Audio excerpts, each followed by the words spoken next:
नमस्कार, मी वृषाली मेहेंदळे.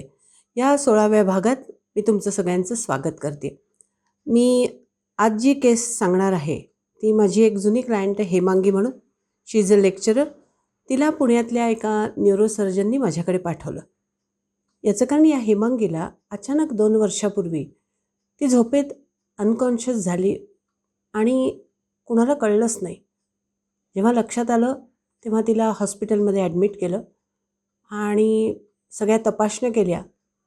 तेव्हा तिला कन्व्हल्जन आलेली होती.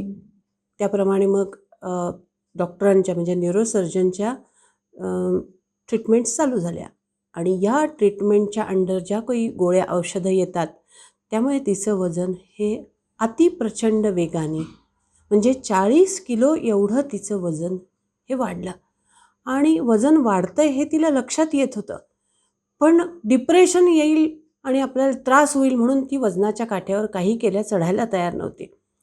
पण जेव्हा तिने वजन बघितलं तेव्हा तिला लक्षात आलं की आपलं वजन हे 40 किलो वाढलेलं आहे.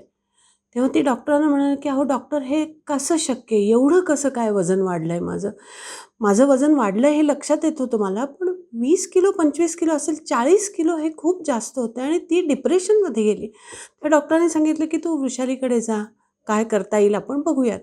आणि डॉक्टरांनीच पाठवलं आहे म्हटल्यानंतर मी स्पेशल केस म्हणून तिची काळजी घ्यायला, तिला वर्कआउट द्यायचा असं ठरवलं. पण तुम्हाला एक गंमत सांगते की आता ही गंमत नाही म्हणू शकत मी, रिपीट. तुम्हाला असं सांगते की तिला जी साधी जिमवरची जी स्टॅटिक सायकल असते त्याच्यावर तिला बसता येत नव्हतं, ती त्याच्यामध्ये जाऊच शकत नव्हती. मग मी तिला रिक्लायनिंग जी सायकल असते की जी हेवी वेट म्हणजे 100+ लोकांसाठी जी सायकल असते ती तिला द्यायला चालू केली.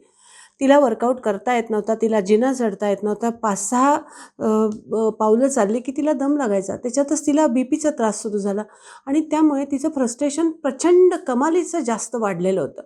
आणि मग आमचा वर्कआउट सुरू झाला. हळूहळू करत तिला सगळ्या गोष्टी जमायला लागल्या. डाएट यायला लागलं तिला करता. कारण तिच्या बाबतीत असं होतं की तिला लो शुगरचा त्रास होत होता आणि ती अतिशय कमी खायची. म्हणजे दिवसाकाठी 90-95 किलो वजनाला जर तुम्ही दिवसाकाठी 2 आणि 4 फुलके खात असाल तर तुम्ही कसे सस्टेन होणार आहे?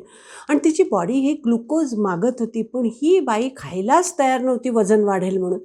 जेव्हा मी हळूहळू करत तिचा वर्कआउट वाढवला तेव्हा तिला लक्षात आलं की आपल्याला भूक लागते आणि भूक लागणं हे नॅचरल फिलिंग आहे. ते अजिबात दाबायचं नाही सॅलड बिलड खाऊन, सुपं पिऊन. आणि तिला आम्ही भरपूर पोळे खायला सांगितली. पोळी भाजी तिची हळूहळू करत वाढवली आणि तिचं वजन हे कमी व्हायला लागलं. पण 8-9 किलो वेट लॉस हा माझ्या दृष्टीने काही फारसा चांगला रिझल्ट नव्हता. पण तिचा कॉन्फिडन्स बिल्ड होण्यासाठी मला तो वजनापेक्षा तिचा सरकमफरन्स किंवा पोटाचा घेर किंवा ज्याला लोअर बॉडी किंवा ओव्हरऑल बॉडीमधली जी तिचे मेजरमेंट कमी होणं, ज्याच्यामुळे तिचा कॉन्फिडन्स बिल्ड होईल हे करणं मला आवश्यक वाटलं. त्याप्रमाणे मी तिचं सरकमफरन्स कमी केला. 9 किलो वजन कमी झालं तिचं. ती एक चांगली डान्सर असणारी या बाईला अचानक असं तब्येतीमुळे तिला सगळ्या गोष्टीला तोंड द्यावं लागलं. त्यामुळे तिला त्याचा भयानक त्रास झाला आणि ती त्या शॉकमधनं ती बाहेरच येत नव्हती. माझ्या दृष्टीने मी जेवढं करायचं तेवढं केलं आणि नंतर 8-9 किलो झाल्यानंतरच तिला इतकं छान वाटायला लागलं की ती म्हणाली की मी जी आधी होते तशी झाली आहे असं मला वाटतं आहे. जरी माझं 9 किलोच वेट लॉस झालेला असला तरी आय एम हॅपी, कारण माझा निदान कॉन्फिडन्स तरी गेन झालेला आहे. आपण इतके मोठे डान्सर असून आपल्यावर अशी वेळ आली ह्याचा तिला खूप त्रास होता. आणि बाई ह्या गोष्टीला म्हणजे जेव्हा तुम्ही पेरिमेनॉपॉझल किंवा मेनॉपॉझल स्टेजमध्ये असता तेव्हा आपल्याला नको त्या गोष्टी, आयुष्यात घडलेल्या सगळ्या गोष्टी आपल्याला तारखेनेशी आणि वारानेशी ही जगातल्या कुठल्याही बाईला ही गोष्ट अगदी आठवतच असते. आणि हेमांगी तिला काही अपवाद नव्हती. त्यामुळे मला ह्या वेळेला ह्या बाळणपणात कसा त्रास झाला इथपासून सगळ्या गोष्टी तिला थटाथडा आठवायच्या. मी तिला सांगितलं, अगं ज्या गोष्टी झाल्या त्या विसर. आणि मला जेवढं काउन्सिलिंग करता येत होतं तेवढं मी तिला केलं. मला एवढंच सांगायचं की तुम्ही कुठलीही आजारपणी यायच्या आधी एक फक्त वजन वाढलं की त्याच्याबरोबर किती मंडळी आपल्या शरीरात आणि मनात वास्तवात येतात किंवा वास्तव्याला येतात हे तुम्हाला मला दाखवायचं आहे. फक्त वजन आणि लॅक ऑफ एक्सरसाइज यामुळे आपला सत्यानाश होतो. त्यामुळे काहीही करा पण एक्सरसाइज करा, कुठेही जा एक्सरसाइज करा. Think fit, stay fit.